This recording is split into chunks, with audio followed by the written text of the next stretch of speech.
Welcome back to another episode of Pulpit to the Pew. I'm your host, Brother Sean Brumfield, and I've got Brother Ryan Brown with me today. Hey, everybody. And Brother Jared Carlisle. Hey, hey, hey. What's going on, fellers? Not much. Not much at all. Kind of interesting people here. No. Yeah. Until the podcast, I never found myself interesting. Yeah. I still don't, but we're here anyway. Yeah. I think we have some pretty interesting stories. Yeah. I think last week we had some real crazy stories. Yeah, my boy goes, "How'd you get on dolls?" I said, to be honest with you, I really don't know how that conversation went that way, but once you start going down the rabbit hole, you never know what's going to happen. But once I started editing that and started looking at how we got there, it was pretty organic. That just goes. It's just our weirdness. It goes back to that ADD podcast. We're pretty good at it. Yeah. So I got a little bit of trivia for you guys. Ooh. Okay. What is lightweight and blue? Lightweight and blue. Mm-hmm. Light blue? Yeah. See, I was gonna say either light blue or blue light. I was like one of the two. I got something to admit though, and I didn't realize that I was doing it until this week. But through all of our many discussions of food, there was a statement that I made. I don't know, so many episodes back that I don't like kettle chips. Mm. Yeah, I guess because they say that as you get older, taste buds change. So I've got in this kettle chip kick, and I can't. You can't stop off of now. them. No, I mean, hey man, What? they say your tastes for things change every 7 years. So yeah, you maybe hit your 7-year mark. maybe. I don't know. I don't know what it was. I don't like. I think the first time I ever tried them, it was like a sweet flavor, and I always attributed kettle chip to kettle corn. And now, as I get more into it, it's so like a sweet treat over top. Yeah. The I don't like that. Okay, yeah, I guess I could see that closeness with that. Right. Yeah. So I've never been one that I'm like salted caramel type stuff or any sweet and salty. I don't like it. Give me my salty, then give me my sweet, and a lot of times I'll go back to the salty to get rid of the sweet. I like the sweet kettle corn, like the caramel and salty. Oh, that's so good, man. I can't do it. I like sweet kettle corn. I don't like caramel popcorn. See, I'll go back to the fact that popcorn to me just isn't. It's not a snack that's worth having. It's the trouble of all the kernels in your teeth, and I feel like the whole night after I'm like gagging because something doesn't fully. Like there's still a kernel in the back of my throat that I can never get down. So I'm now looking for a new church to attend with a pastor who follows God. Who follows God? Look, I didn't say that it's nasty. All right. Okay, I like worth having. I like the flavor, but it's not a snack to me. If we have popcorn and everybody pops it, I might eat 1 or 2 kernels, and then after that, I don't. I might eat 1 or 2 bags. Yeah, see, I can't do sitting. it. Now, my family can do it. And I don't like, the other thing about it, too, is like, if I do have popcorn, I want it to be fresh and hot. Mm. The whole popcorn snack thing that is happening, it's like, I don't like stale things, and there's nothing worse than stale popcorn. Oh, no. No. I will pop a bag of popcorn the night before work and then take it with me stale so I can eat it stale at work. Oh, that's disgusting. I love stale popcorn. I love stale potato chips. I love stale cookies.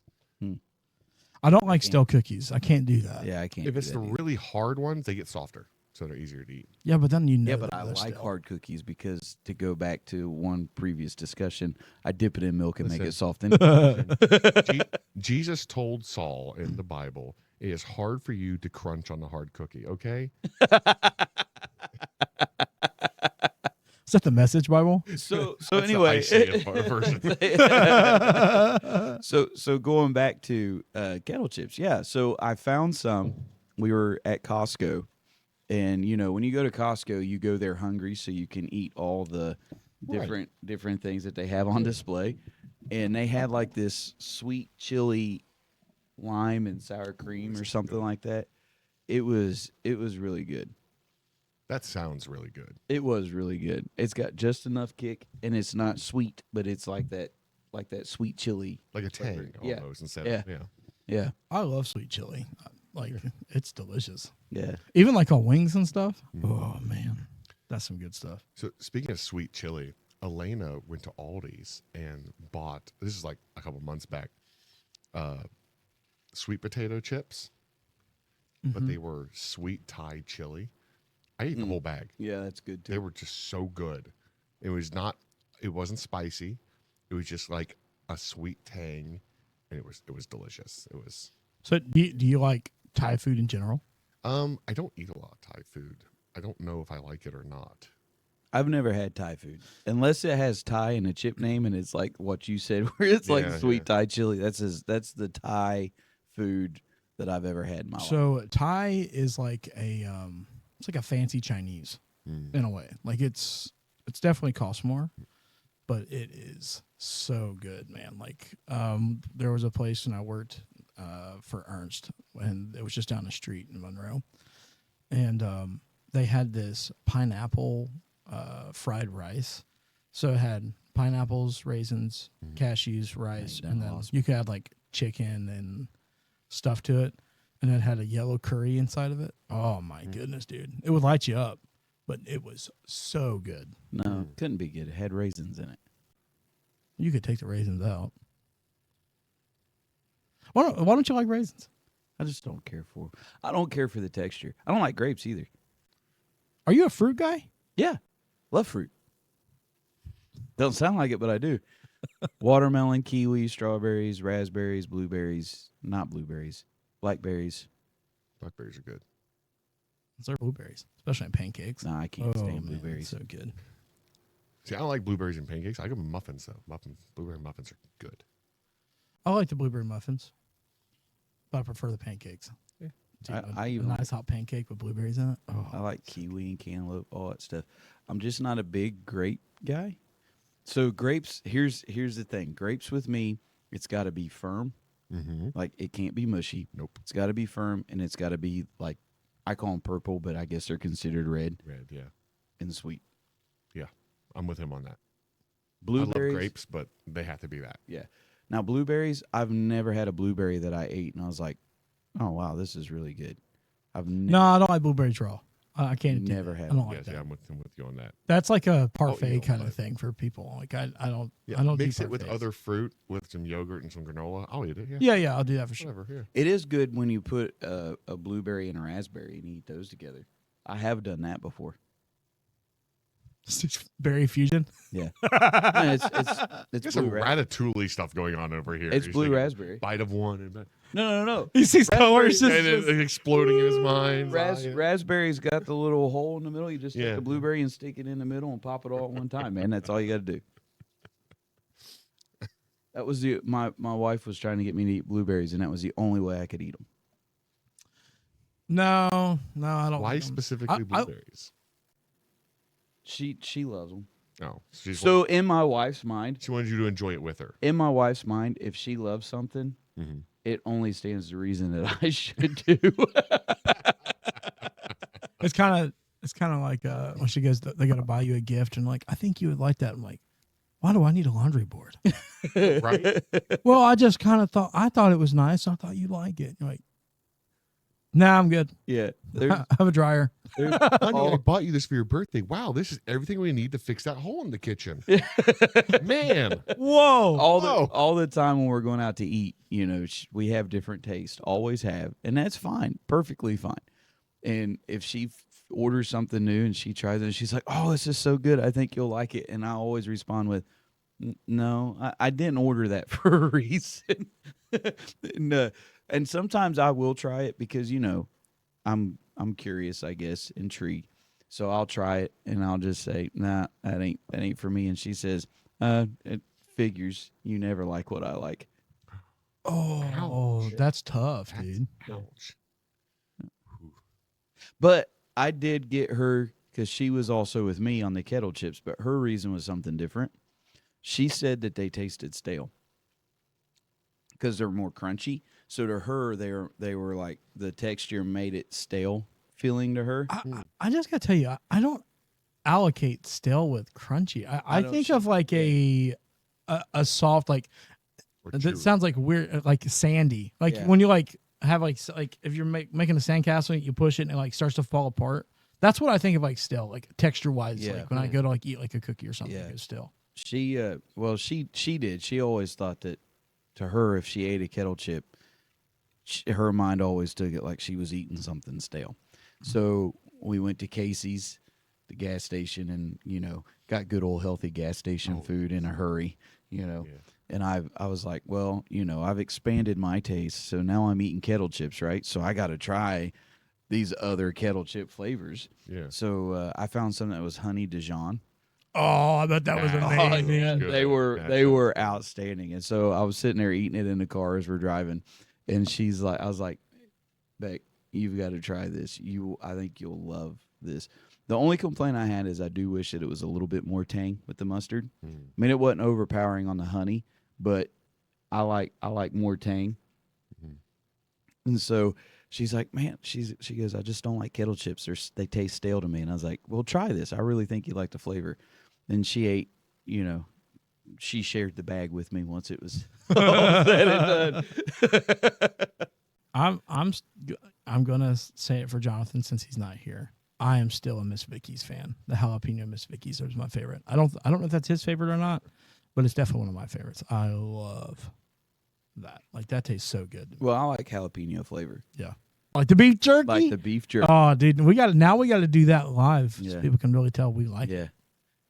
Yeah. My brother found some I don't know what brand it is because we found it too, but jalapeno cheddar brats. That's got the jalapeno Oh, cheddar. yes. So whatever brand that my brother bought versus mine, the flavor was different. So mine, the brand that I had a jalapeno flavor, but it wasn't very strong, and it didn't really have a kick.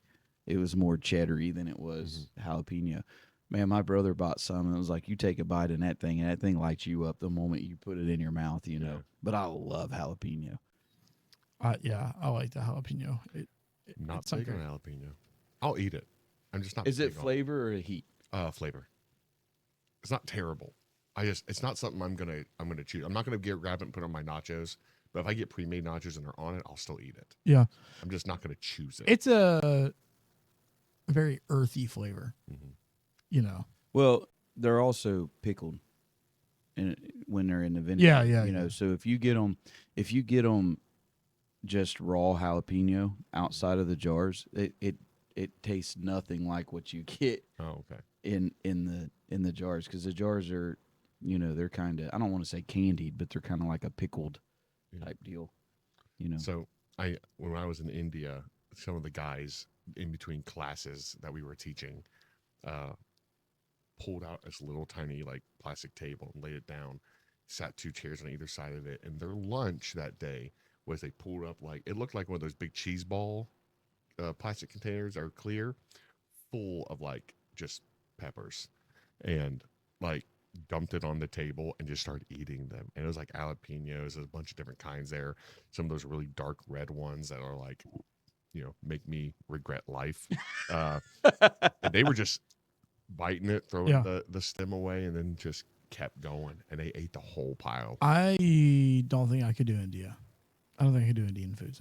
Really? For like going to India and I see those videos of like those guys sitting on a cushion, they're got nasty black toes, like they've been walking all over the place, and they've got this this like right next to their feet. yeah, it's right there next to the feet. They've got a stew brewing. Dude's like getting the toe jam out of his stuff, and he's like introducing this fungus into his chili. I'm like, nah, I can't do that. Listen, to be Indian honest, street though, food, that's probably it. Indian street food now. well, no. A hard When you eat in a house, like with a family, Their stove is up, not by the feet. yeah, everything's on like, so they don't have, In India, it is. they don't have tables. Yeah, I'm about to say. But what they do is they have a chair. You sit on a chair, you set a chair down, you lay your plate on the chair, and then you lean over and eat off of that. Because most of the family, like you said, they'll sit at a very low table, or they'll just sit on chairs in a circle and eat on the chair in front of them. Because they have like stacks of chairs in every house Yeah. I went to. Sounds counterintuitive to me. Well, I mean, instead of one big bulky piece of furniture in the middle, they just had like a row of chairs around one wall. and it was enough chairs for the family. So if there was 5 people, you had 10 chairs at like 2 stacks. So then it's all tucked away in a corner. The whole rest of the room is open with your cart, with your rug or whatever in the middle. And, you know, if you had one, otherwise most floors are just like rough tile, you know. And yeah, no one washes their hands before they eat over there. Yeah, it's gross. Like, yeah. Especially when you see some of the things that they do over there, Well, you know. that's a lot of different countries. Really. Yeah, it's not just them. It's The third world. Before COVID, it was that way in the United States too. You're into the Golden Corral? It's a cultural thing, right? So some of them don't believe that you should wash your hands because you're carrying in apparently like the chakras. Yeah, well, you know, the efforts of your labor. So like when you come in to eat, you're eating in the sweat of your brow, you're eating in, you know, the work of your hands. So, which I'm not in agreement with, but you know. Oh yeah, that's disgusting. At least at Guatemala, they had tables when we went. Yeah. And they had fast food. If you go to Americanized places in India, they have tables.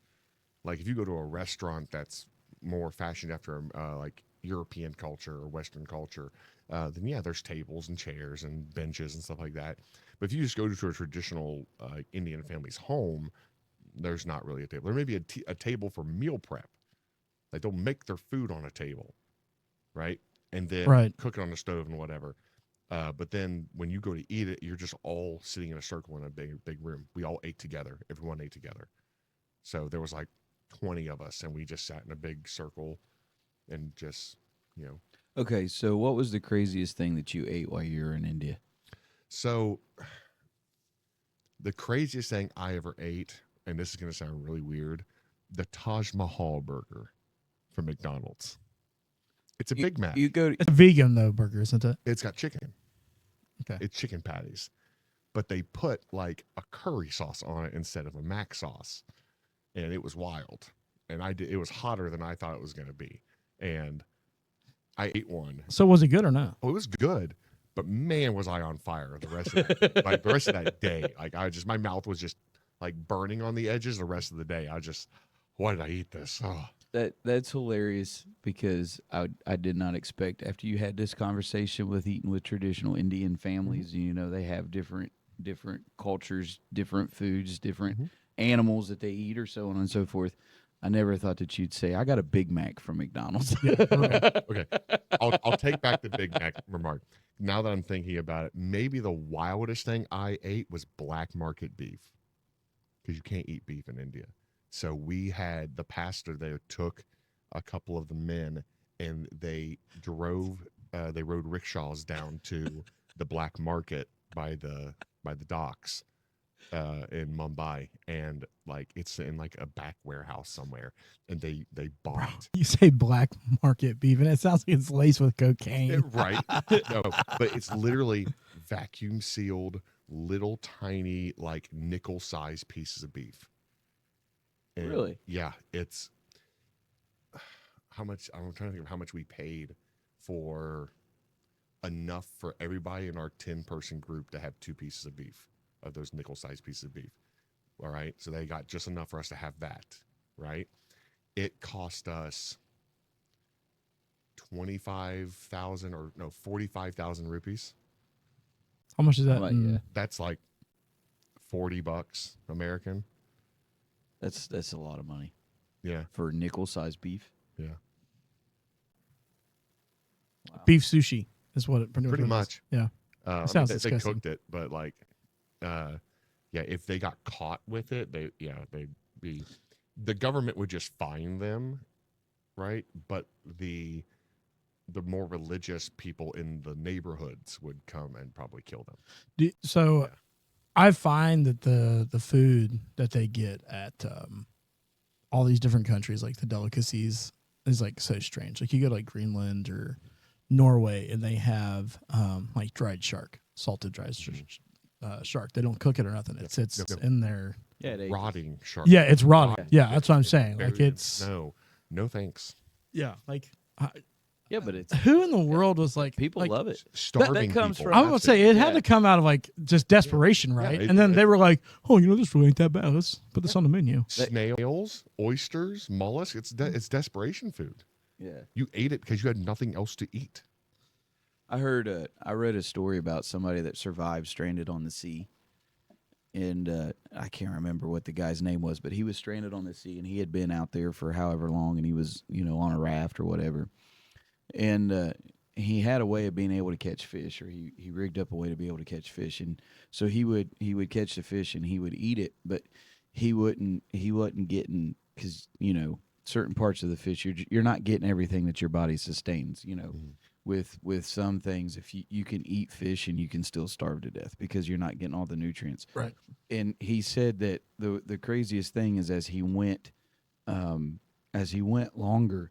and he was stranded, parts of the fish that he was throwing out, he began to actually desire. So like the eyes and stuff like that, stuff to that nature, because his body was craving those nutrients. Mm-hmm. And he started eating some of the stuff that he threw out. But that's what kept him alive, because those nutrients were inside whatever pieces that he was at first discarding. He would start eating it in one way or another, and that's what kept him alive. It's crazy, to think of different things like that. So when you go into different countries, basically you make food out of desperation. Yeah. I think, If there's one thing the movie Atlantis taught me, was eat the eyeballs where the nutrients are. Yeah. It's like about both sides. Oh, Yeah. I want to dispel this, because if you go to eat Indian food in America, obviously it's not going to be a Oh, it's Americanized. right. So when you think of like, okay, we just had our homecoming dinner and we had fried chicken, right? And you get a drumstick. Drumstick's pretty nice size. Yeah. The chicken on, like, they would put a drumstick of chicken with every time we ate. We had chicken tikka masala almost every day. Yeah. And they put one drumstick in each person's plate. It was like Half the size. half the size, maybe. Yeah. Doesn't have all that steroids and junk in it. Yeah, right. If you look at fried chicken back in like the 60s or 50s and 60s, Mhm. it ain't nothing like what it is now. No, we've done something to our animals and making them huge. I heard that they're trying to make like a 10-pound chicken or something like that, or something of that nature. Like A turkey-sized chicken? yeah, Yeah. Right now they're working. That's nuts. They're working on trying to It's do the like a dire 10-pound. chicken. A dire The chicken? dire wolf of chickens. Yeah, it is. It's stupid. It doesn't crow. It's a rooster. It doesn't crow. It just roars.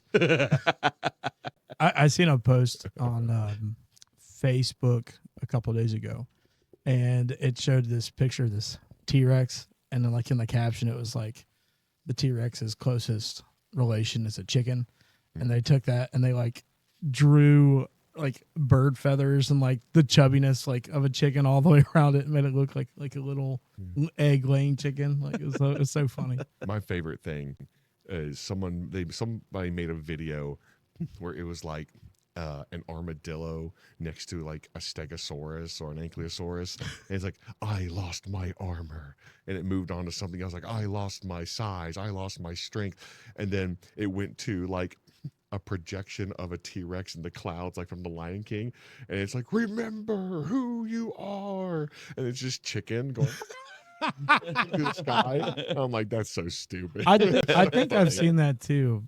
I probably sent it to you. Yeah, you probably did. Yeah. I just think it's so crazy to think that a dinosaur was like the closest relation was a bird. Yeah. Like because it's like, I mean, that's what they say. because like the Jurassic Park, stuff is like, Mhm. oh, these were reptiles. Like, Oh yeah, it's like no scientist thinks that like a velociraptor. yeah, They don't even call them velociraptors anymore. So there's so many different variations they Yeah, can yeah. find now, and almost all of them have feathers.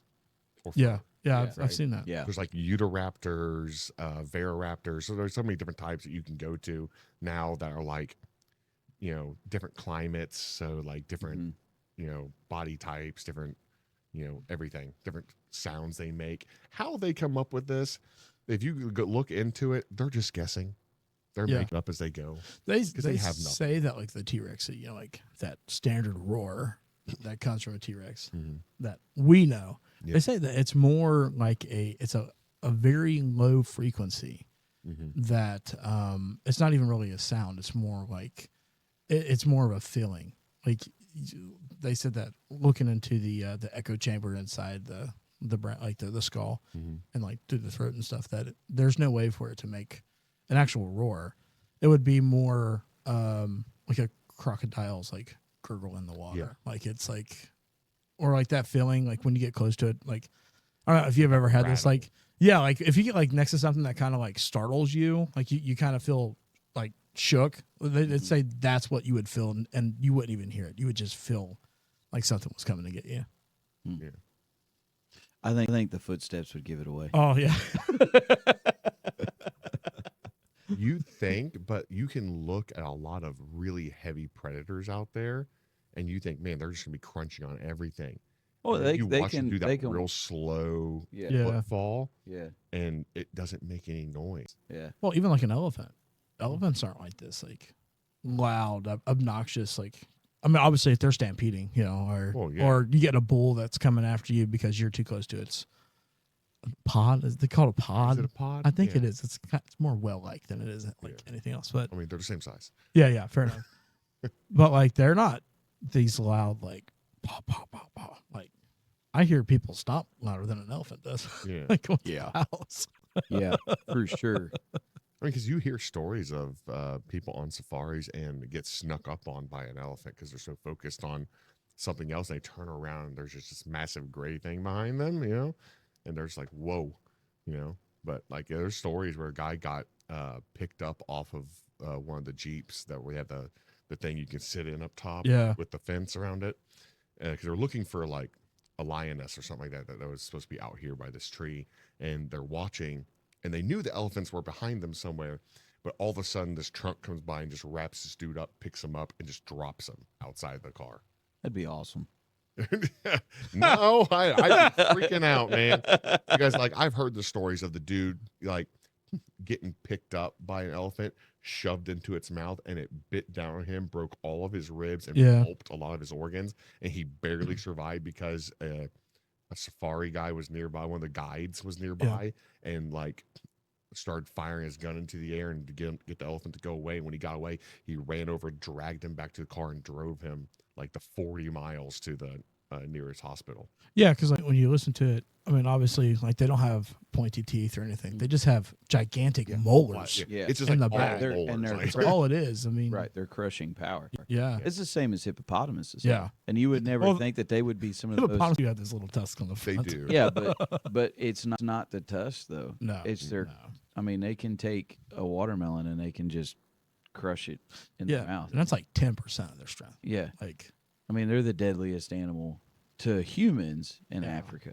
yeah, They're so much faster than you think. Oh yeah, and they're aggressive, man. They are 100% aggressive. Like, And like I've watched people hunt them. It takes way more than one shot to oh, get one dude, down. there's Oh yeah. Even through the head. Like I watched people shoot, and you could see it penetrate and go through its head, but then you see two more puffs in the same spot from where the guys behind the hunter shoot it as well before it finally drops. Yeah. I'm just like, man. dude, I'm an animal lover, but I don't think there's any way that I could do a safari. Mm-mm. Nah, there's just no way. No. Like when you put into the idea of, I mean, obviously like the documentaries and stuff that you see of the Serengeti and all that, they are like almost a mile away with the camera. Like, I mean, because, or at least from what I understand. But like then you see these like people who go out and they look for elephants, and then there's a pride behind them or something, and they just sneak in and like pull people out of like the Jeeps. I don't think I could. There's a part of me that would love to do a safari. It really is. Because I would love to do it, but I would die. I know for a fact I'd be the one to die because I'd get too curious. Like, kitty, and just like, It's a lion cub. Yeah, it's a cub. yeah.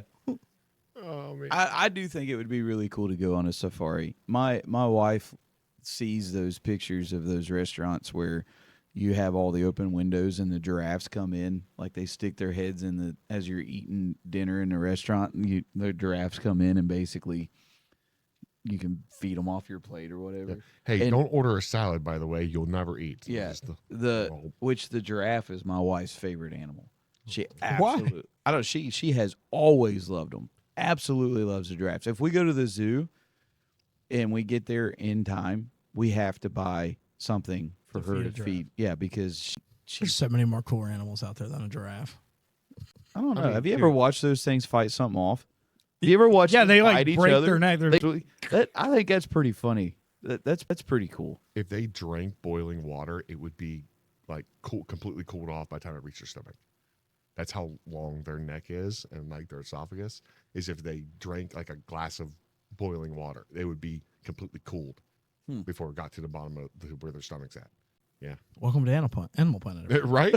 Listen, man, we've gone from kettle chips, okay, to Indian we've food, always to said this- dinosaurs. Now we're on safaris. I'm and really- drinking We've always boiling said water. this is the podcast of this is the ADD podcast. I'm really This is into the it, though. ADHD. Like, yeah. I don't know. Like there's a safari here. Well, a type of safari here in Ohio. It's up in Zanesville, and you could go up and drive through. And Feed them there's, out like- your window. Yeah, feed them out Yeah. your window and all that. Yeah, but they I don't tear think they your have car to any. pieces. Yeah, I don't think they have any like predatory. It's called driving Stuff down up there. town with your But- windows open. Like No. We went to one when we were up there by the Great Lakes, and man, they will absolutely flat scratch your car to pieces. But it's like emus or Yeah. ostriches, and Emu. you know, so no, we ain't doing that. a lot of Hey, listen. hoofed you animals. you have to watch out for emus. They've won a war. I'm dead serious about this, by the way. Okay, the Australian emu war. The emu. Oh, you know, won. I do think I have heard Yeah. this before. Yes. Yeah. Yes. The Australian army expended like 25,000 rounds, killed like 1,000 or more emus, and lost. They had to withdraw. There were so many emus. They had to leave Emus are because they were mean. stampeding the soldiers. Emus are mean unless they're trying to save you on insurance. I don't. Yeah. Yeah. No, I can't do it. I don't like little birds, let alone big birds. What do you got against big bird? Well, we don't have time to get into that one. Yeah. But like, I don't know. He woke up. Oh man. So, have you guys seen that video that's circulating? Well, it's probably a couple months old, but like this couple was arguing, going through a safari like thing, but it did have predatory animals inside. Mm-hmm. And she gets out and slams her door while they are in the middle of the lions. Like, and she takes off running, and they get a hold of her, and the husband gets out and goes after her, and they both got mauled. I don't know if they died, but they both got. I would most likely say they died, because there's no way somebody's just going to pull you out of a lion's den. I'm not unsympathetic, and you hate to hear anything like that, but there is a reason why they call it the survival of the fittest. Well, you got stuff like that, or you got the ones where they don't lock their doors, and those things open up the And door open the handle. door. Yeah. Yeah, like, Yeah. dude, The handle and just. I'm sorry. Okay, so I'm that gonna have to get new underwear if you do that. that one there. Bring me my brown pants. Yes. So that I wouldn't say survival of the fittest, because that could just be an oversight, especially if you're driving in cars that are supposed to lock automatically. Mm-hmm. I mean, I don't think they'll my door nowadays. Yeah, I don't care if your door's locked automatically or not. I am double checking to make sure that my door is locked if I know there's lions and bears. Well, out I'm going there. to tell you right now, I ain't never getting out and running in the middle of them. No. I don't care how mad somebody makes me. If we get in an argument between me and my wife, be like, listen, I'm mad at you, but I ain't dying for you right now. We're just gonna stay right here, not I heard there's a story told of this older couple. They used to go to the county fair, and they were up in their 70s now, and they never missed a county fair from the time that they got married on up. And the gentleman knew that, you know, he's getting older. And the one thing he always wanted to do was take the helicopter tour, and he was never able to because it was always expensive. Mm-hmm. And there the last couple of years it was $50, and he always told his wife, I'm getting older and I want to be able to do it. And she would always say $50 is $50, and she'd walk away. And so they go to the fair this year, and they go, and he stops the helicopter tour, and he's made up in his mind, I'm going to take this tour. I don't care what she says. And he says, listen, I'm getting older. My time's running out. I want this helicopter tour. And she said, $50 is $50. And he started arguing with her, and he said, no, listen, I'm going to do it. And she just kept saying the same thing. So the helicopter pilot comes up to him, and he hears them arguing, and he says, you know what? He talks to him. He says, I'll make a deal with you.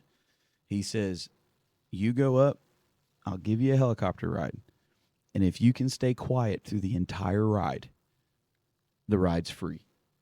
But if you say one word, you've got to pay the $50. And so he looked at his wife, and his wife agreed. So the pilot takes him up, and he takes him through the tour and all that stuff. Well, then he starts doing some crazy stuff. You know, he starts trying to get them to say something. And to his surprise, there was never a word spoken. And so when he landed, he went to the older gentleman, and he said, I really expected you to say something. And he said, well, the older gentleman said, I almost said something when my wife fell out, but $50 is $50. Wow. I was not expecting that ending. About halfway through, I remembered what this joke was. Like, yeah. What you said when you got to it, I was like, I started to remember, but good Lord. No. We went to Gatlinburg one year, and this year was particularly full of black bear, you know, which when you go through Cades Cove and stuff, okay, just as a little side note, it absolutely drives me crazy when people stop because they see a deer 500 yards down the road. It's like deer is not something that's rare. I can see one dead in the road anywhere I go, right? You know, like I don't go a day without seeing some sort of something of a deer. It feels like anyway. But I mean, these people will cause a 2-hour-long traffic jam because they spotted a deer somewhere out in the field. But this particular year was like we spotted, like, I would say probably 10 bear at different places. And one of them, we were stopped for some reason. Well, I know why we were stopped. We were stopped because they spotted some bears. And as we were stopping, this mom and 2 cubs was walking alongside the cars. It was really cool. And as I'm sitting there, I'm watching these people get out of their cars to follow and video these bear. And I thought, that's the dumbest thing I've ever seen. And then I watched my dad and my wife walk past. I was like, what are you guys doing? Like, and then they ran to the car because, you know, Mama Bear turned around. People don't think sometimes. I've never heard you don't mess with the mama bear and her cubs. Well, I mean, they wasn't being threatening, so they didn't think anything about it, and they got caught up in the moment. It'll understand that I'm not threatening. There's some things that I disagree with Charles Darwin on a lot, right? Don't believe in evolution. I don't believe in all that, the willpower to evolve. But the stupid things shouldn't live. I'm just saying, nor reproduce. That's why we are in the state that we are in right now, because you know it's like that. I don't know. Stupid does. It's things like that. All those stories, you can kind of take a lesson out of it, because, you know, like you said, the couple that was arguing, and she got out, slammed her door, and she took off running. People following the bear, stuff to that nature. They get so caught up in what it is that they're going through, or what it is that they're doing, they completely forget about everything that's going on in their surroundings. You can really make that a lesson in a spiritual sense too. If we want to pull this into an all around thing, I mean, in all seriousness, yeah, seriously, yeah. How many times do we get caught up in the thing of the moment that we completely forget about what's going on around us? It's kind of like watching somebody answer a text message as they're walking. And we can all laugh and say that's something that we've never done. In reality, if you're like in a hurry or something, and you feel that and you look at it and something catches your attention, your mind doesn't perceive that you're still trying to do something. Mm-hmm. And how many people, I read a study, and in all seriousness, I read a study that they wanted to try to figure out how to make a cell phone see-through. They wanted to figure out how you can make it to where if you're looking down at it, you can still see where you're walking. Because in New York, they had so many cases of people as they were trying to get and they were doing their business and they were answering their phones, they were walking in like open manhole covers and stuff like that. And so they were trying to figure out how to vision. How to make it. It really is. It's something for us to really take thought of. You know, we can't be so caught up in whatever it is that we're completely unaware of what's going on around us. Well, I mean, look at how many people are trying to escape reality, right? Oh yeah, that's what they're trying to do, and they're wrapped up in there now. Like I mentioned, Apple Vision. There's glasses now that have screens and cameras on them now that are just crazy. Mm-hmm. But you know, I mean, we've played with VR here in between like recordings or whatever, and like just to kind of like have a break. But I don't want to walk around with that stuff on because I'm so disconnected. Like, and I can even say, even without that stuff, like if I get to like watching you, like if Lissa goes in the grocery store to get something real quick, I'll sit and watch a video on my phone, and I catch myself like, wait a minute, where'd she go? Or yeah, you know what? How did I get here? You know, that kind of just like unaware of the situation entirely. Yeah, and that's like some dangerous stuff, and that's when it's time to start unplugging. Yeah, you need to You got to pull out. That's what made Pokemon Go so. Yeah, because it took its platform and it overlaid it on Google Maps. Mm-hmm. And so if you looked at that, if you studied that out, I never understood the augmented reality. But if you looked at your phone, it took your world and it placed its world inside of its world, and it literally caused people to live in a different reality. Like you said, I mean, there's one story where this lady was walking through a zoo, and she had her Pokemon Go because, you know, they would place these rare, whatever they are, Pokemon, and that was your whole point, was trying to find got to catch them all. Yeah. And so in her augmented reality, she seen one and she went to go after it without even thinking that she was trying to climb into like a lion's thing or something like that. Like, people pulled her away. It was like they couldn't, you know, kind of like how in Cincinnati you used to be able to get in a gorilla thing or something like that. It was something of that to where R.I.P. Harambe. you would put yourself. She was putting herself in danger. And like, people seen her doing this, and they didn't know what she was doing. They pulled her back, and the whole time she was saying, "There's a rare Pokemon, I gotta catch it." Like, completely lost in that. Can you imagine? Was it Paul who wrote, you know, "Be sober, be vigilant, for your adversary, the devil, roameth around, seeking me made devour." That's what he's saying. Be clear minded and be aware. And the devil does so good. No, I'm not giving him any power or anything like that, but he is credited to his job. He knows how to do it. Yeah. And when we get into situations where we are so blinded by this, you know, I say this a lot in church, or I quote that scripture. You know, he's not giving us a spirit of fear, but a power of love and of a sound mind. When you get to that place, you know, and I say it all the time, is that the power is great, the love is great, but being able to have clarity of thought in the middle of whatever trouble you're in, or in this case, what we're talking about, just getting caught up in life outside of reality, right? I mean, that's what we're talking about, and being able to decipher what's going on, knowing how do you get to where you need to be without all that distraction, because when you have that distraction, you're going to end up somewhere that you're not going to like. So I want to say this because I think that we use the devil or the adversary as a scapegoat. I'm just saying, right? Oh, well, you know, it's a devil at work. No, it's not. No. No. Not every time. Yeah. There is something that I've heard, and I made it a point to make it one of those things I think about often.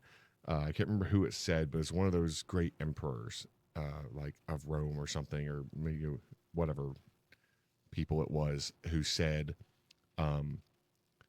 distraction is a choice. Yeah. Mm-hmm. Yeah, if absolutely. you choose to make it, you will never win. I do agree. We can give Satan or the devil, the adversary, we can give him way too much credit. But at the same time, I do think that he knows how to use those distractions because each distraction that we have, it's a crack for him to be able to come in. And we can't take away from the fact that he does say, be sober, be vigilant, because your adversary. And I mean, life is life, you know. Yeah. If I get a flat tire, that's not an attack from Satan. Right. I just ran over or something. You know, if I climb into a lion's exhibit because I'm playing Pokemon. Yeah, that's not an attack from the devil. That's your own me, fault. You know, there are a lot of things that we give him credit on. So, but I do agree. I do think that we need to really make sure that we keep ourselves self-aware. Yeah, not just that, but we've got to make ourselves so heavenly minded we're no earthly good. Yeah, in a way of things, and we let these distractions get a hold of us in a manner that's not good, and it pulls us away from what we're doing, what we're trying to do, what God has us to do. Yeah. But I think that's a good place to end it, fellas. Had a good time with you guys today, even on this early Saturday morning. Yeah. But everybody, big news here. We uploaded our first episode to YouTube. The channel is obviously Pulpit to the Pew. And we're going to be uploading more of our podcasts there. We're going to be uploading reels from our videos here. And hopefully you'll tune in with us next week where we'll have another video for you. You can send us a text. You can leave us a like, a comment, or email us at pulpittothepew@gmail.com. So thanks for tuning in. Have a good day.